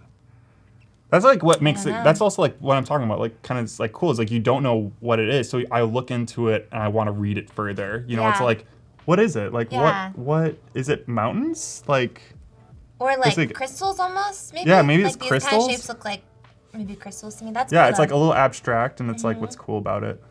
Yeah. Cool. I like the colors you chose too. Not you guys. Yeah. You, whoever you are. Yeah, it's Valentina. I would say maybe the only thing I'd say maybe actually for the colors is just brightening up your highlights because I think everything's in your tonal value is about medium gray and darker. So just getting a little bit of brightness in there can really make it feel like you just didn't shift the levels down in Photoshop and just bring in some whites somewhere, just little bits. Maybe you get a little sliver of some specular light on a little sheen, and you're solid. Make cool. it glisten. Cool. All right. Oh, there's another. Here. Oh, here's another version. Oh, of the another same version. Thing. Yeah. Oh, so it's that one actually is the scorpion itself, but it has a little bit more of the. It has some of the scales in here, and then this is much lighter. Yeah. Is it much lighter? I can't tell. It could be Yeah, it is a little lighter. I think. I don't know did the person play with the whole, the levels in general and just kind of played around with it. I think definitely I think a good balanced piece has a full range of tonal values. So you're not so you have little bits of area of your darks and then little bits of area of your brights. But if you keep everything kind of muddled together, it can feel like maybe it needs just a little bit to bring it into a full composition. Just and you only need a little bit, little bits. You don't need to fill this all this. Let me point on the screen. Wow! Oh wow! Oh, there's a green screen. This area right here, you don't need it to make it all just gray right here, or all white. You can just do maybe little areas in the scorpion. I'm mirrored. Okay, cool. Yeah. Yeah. Cool. I'm this thing's different. You can actually here use my mouse. Oh then yeah. You can actually Okay. Well, I think I think this is it. Yeah. Maybe bring a little specular right there, bring that out a bit, or do it in around some areas, or and maybe think about what is the attention of the piece, and then kind of maybe hone in on that focus. So the scorpion seems like the attention. So I don't know. I think it's pretty clear right now. Yeah. So, yeah, it's pretty clear. But I think especially in this one, my eye goes more to the scorpion because of that texture. Bright green Yeah, and using texture. Using texture to really kind of pop it out as focus. Definitely agree. Love it. Okay, let me just refresh this and see if there's any more real quick. We want to see more. Come on, guys. Cool. Well, thank you guys for submitting. Yeah. That's awesome. Super cool. There's going to be another Photoshop challenge tomorrow, so make sure that you watch it. It will be at 9 o'clock Pacific time. And then there is an XD challenge right after this. You should stay tuned for that too. Tell your friends. Yes. Yeah, get your That's always good. No harm in it. Just tell your Yeah. friends, come watch it, get something, maybe potentially get Yeah. something free, and you can always just like ask questions and Yeah. wonder about the And like field. submitting your work for review is always a good way to just build your portfolio and practice and like learn new techniques. So, but we have a few more minutes if you want to jump back into your A few more minutes, yeah, definitely. your I think shading over we here. were a little worried if I could complete it too I quickly, know, and but I'm like, you're doing great. yeah, I'm low and slow right now. Low I and think like slow. it's good that we have like all this. There's so much to do and so much talking. I think that's the important thing, anyways. It's like Yes. it's talking to these people about like career and Carousels. carousels. The conversation is still going. Priority carousels. If you take anything away from Is it this, teeter totter, video- right? That's what it is. a teeter totter. It's like a slide. a slide. Cool. Oh my god! I hope we Now- don't. What if we did get dislikes just because people are like, They're like, they're just talk about so carousels." stupid. Yeah, I think it's definitely coming together a little bit more. I'm super excited to like when I show it to you guys like as a final piece. Yes, It might not. I'm excited to see this. We might not get it completely done by tomorrow. Like hoping we can get like it pretty much done Yeah. by tomorrow. But if it doesn't, like I'll finish it and then I'll post it on Instagram if you want to like follow me and find me there, and or I'll be like maybe I'll put on Behance or my portfolio. Yeah. We'll see what happens with it. I'm kind of hoping we can make something fun and cool with Are you this. planning on continuing this piece tomorrow? Is that what you're Yeah. So that's what we're gonna Okay, do. cool. I knew this was not gonna get finished in a single day. Yes, yeah. And I think if people were watching this and Mm-hmm. people who like maybe follow me on Instagram, they probably like they want to see me like do the Yeah, whole. They start want to to see me do the finish. whole start to finish because that's what I usually get asked is like they want to see my process. So they don't want me to Mm-hmm. do like a quarter of my process and then go like back to doing another quarter of my process. Yes, yeah. We want to Yeah. see the full thing. Yeah. Cool. Super cool. We have a few more minutes if anyone has any last questions for Alex today. Oh, Kevin is asking if you ever use 3D to do these characters. I do CGI work, Yeah. which is funny. So I'm like, and that's because I did a job for Google like last year. And they hired me thinking I was a CGI artist, I think. So when I agreed to doing the job and everything, and it came to doing like project scope, and like who's doing what and what's happening, like in the details of it, I found out that they wanted me to like, they're like, oh yeah, can't you like model this stuff? And I was like, model it? What are you talking about? I like paint everything. And then they was like, oh shoot, like we want you to make this like picture we were doing for our New York office. We want it to be like a VR interaction. Mm-hmm. And so we need things to be like CGI assets, and then we're bringing them into Unreal Engine. crazy. And I was like, oh no. So I taught myself CGI within like the week at like Cinema. Insane. I like learned Cinema 4D, and then I like so I got the program, and then unfortunately I have my friend's computer it's like 32 core processor that he built. So I bought it off him. So it's like already built for like CGI work.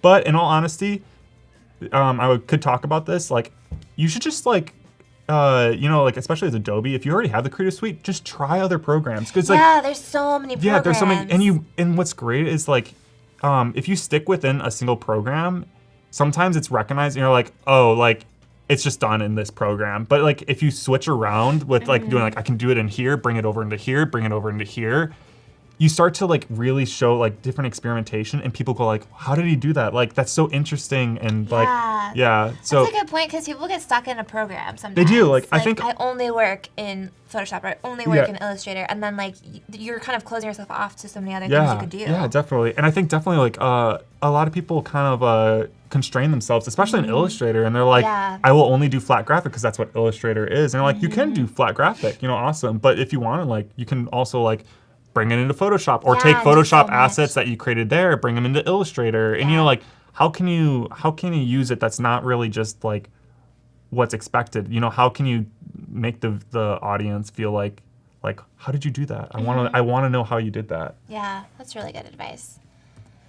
You have good advice. Thank you. Thank you. Thank you. Tim, thank you, Tim. Tim put all your links to all your everything, Behance, Instagram, Twitter, your website. So make sure to go click on those links and follow Alex. Thank you. Yeah. If you guys And follow want Ellie. inspiration. Oh, Weekend Creative. thank you. That's So nice. Yeah, that's the point. No problem shouting other people out. Like, why? What's the harm in it? Oh, thank you. So Cool. so we're gonna just kind of lay in some cast shadows. We just understand the lighting's kind of something like this. I think it's like something like this. I don't know. We'll zoom out and then we'll kind of figure see out. what it looks like, see what you need to change and adjust. Yeah, definitely. That might be a little weird. We'll look at it in a sec. So it could be a little. I don't know. We'll figure it out later. We can just start like keep going with like the head. Let's get this hair. Let's just like really shade the hair now. Yeah. Give some shape to that.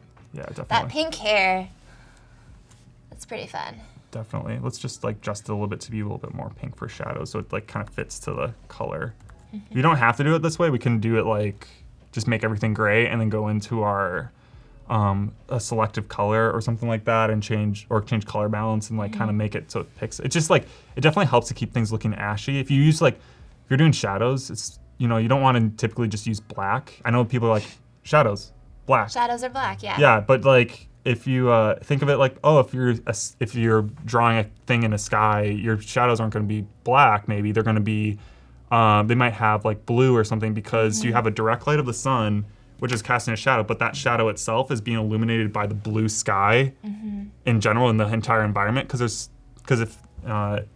you're still getting light from the sky itself. So that's why people say like shadows are blue. You see like those like plein air paintings and you'll see like a really blue saturated shadow, and it's like that's kind of like the reason why is because it's being illuminated by other areas, and it's good for like anything like photography, like understanding that like photo compositing and just illustration in general if you're doing this, and how can you put it into your color palette? It's like kind of like the fun way to figure it out. Absolutely. Sarah says, Alex, I really dig how simple your website is. Squarespace. Squarespace is great. Yeah. Yeah. It's I actually I really want to play with like how do you create like a fun, interactive, engaging experience on a website? I don't have the experience to do it, but like I wanted to do like if you created like an Unreal Engine, and I don't know what's the technical term for exporting it, but like creating, maybe it's like a guy where you go on the website and it's like a guy skateboarding in a museum, and you can like drag him around, and then he can like, or you can like walk around the museum and go to my art pieces, and then you can click on it. That'd be really cool. And so it's like, how do you think outside the box of like of user experience, and like how can you change like what is the norm? Because it's like obviously it's like cool to do. It's like it's nice to do just like gridded, like here's let your artwork really speak. Speak for itself.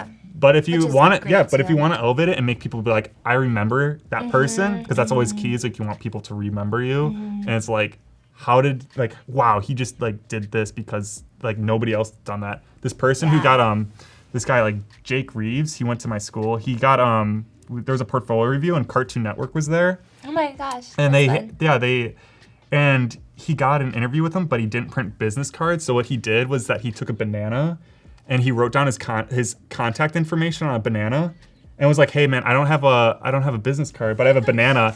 And he got the job at Cartoon Network too, and because it was so memorable. They laughed. They're like, "You gave us a banana with your contact information." Yeah. Like they obviously took a picture. Bold. They took a picture. They're like, and they told like obviously their people at Cartoon Network. They're like, they're like, man, this guy like he gave a banana, and they're like, here, let's look at his portfolio. Yeah, he's like, look at this, and he's like, yeah, if you're like hungry, you're sitting here for like 10 hours doing this, like, looking at all these people. But if you're hungry, you have a banana, and they're like, so it's like, That's amazing. Even though it's not like a business card, it's and considered unprofessional. It's the key thing to actually think about is memorability. And obviously not insulting them. Yeah, but you how can do be you very, stand out? yeah, you can be very, yeah. How do you stand out? That's memorable like in a good way. Memorable in a good way, not the person who's like screaming like, "You didn't review my portfolio," but like, I remember him. I'm gonna go to his website. Yeah. Well, you could. I don't know. This is my website, by the way, and follow me on Instagram, and then be like, I will actually look at it. I will look at it. Yeah, don't do that though. No, probably not the safest route to go. Oh.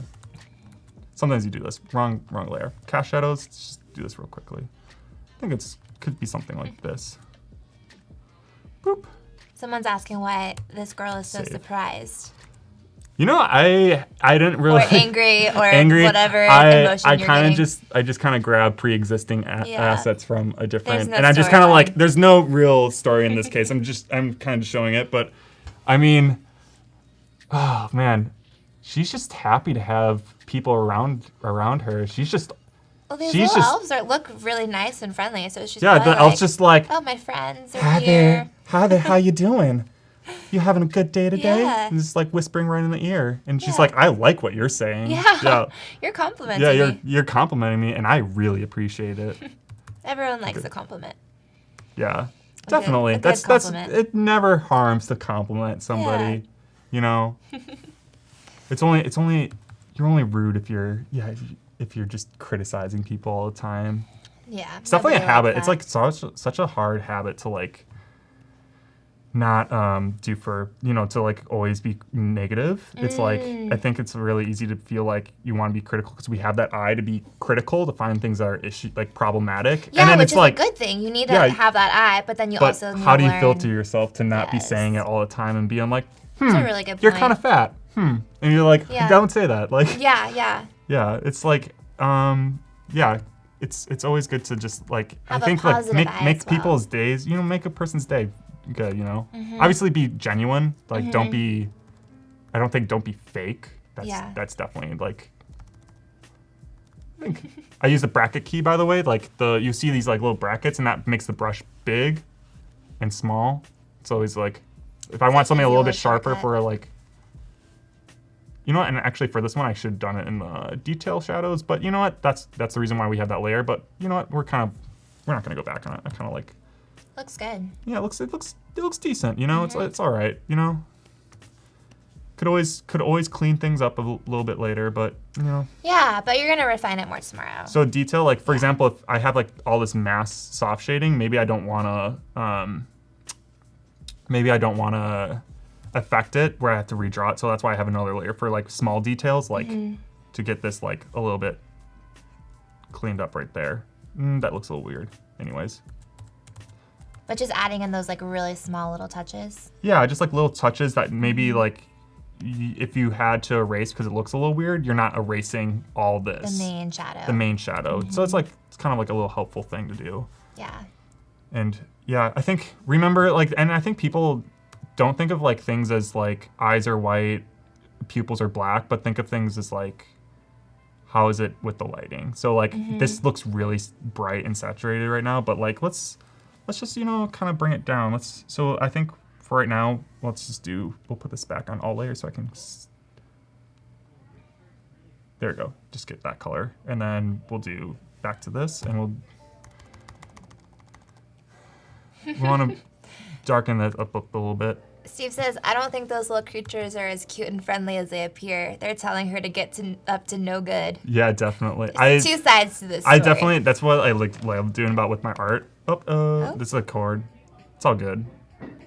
So like I never like to just draw cute things to be cute, even though I do have some things like that. But I like to like kind of juxtapose and be like, oh, it's a little cute, but it's a little off-putting at the same time. I did like this MTV project right here. It's really cute. This one? No, one. that's my announcement for Pictoplasm. Go find me, watch me. I'll be at Parsons. This one? This one I just did for MTV like a few months ago, and it was like. Show my screen for a second. I have Yeah. it up here. Here we go.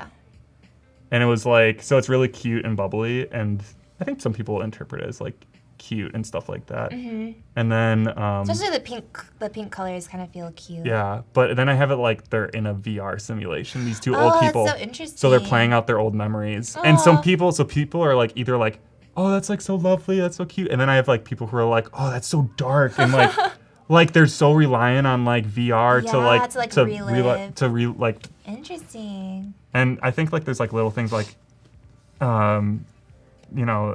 just making people feel like changing the expectation of what they would expect. They're like, oh, it's like really cute and stuff, and be like, actually it's kind of dark. Yeah. Oh, we have 1 minute left. We have 1 minute left. So Alex is going to continue working on this illustration tomorrow. So you make sure to come back 9:30 Pacific time. And the creative challenge will be at 9, and we'll be reviewing those tomorrow. So make sure that you watch that and submit. And then stay tuned. Right after this, we have the XD Daily Creative Challenge and then an XG live stream with Dohi, who is super awesome. So you definitely want to stay tuned for that. Thank you so much for joining us. We'll be back tomorrow. Alex will be ready to answer more questions, and we'll make it pretty tomorrow. Yes, you'll see all the refining and like really bringing it to life. It's definitely as much as we can get done. Yeah. Yes. Yeah. Cool. We will see you tomorrow. Thanks for watching. Thanks, guys.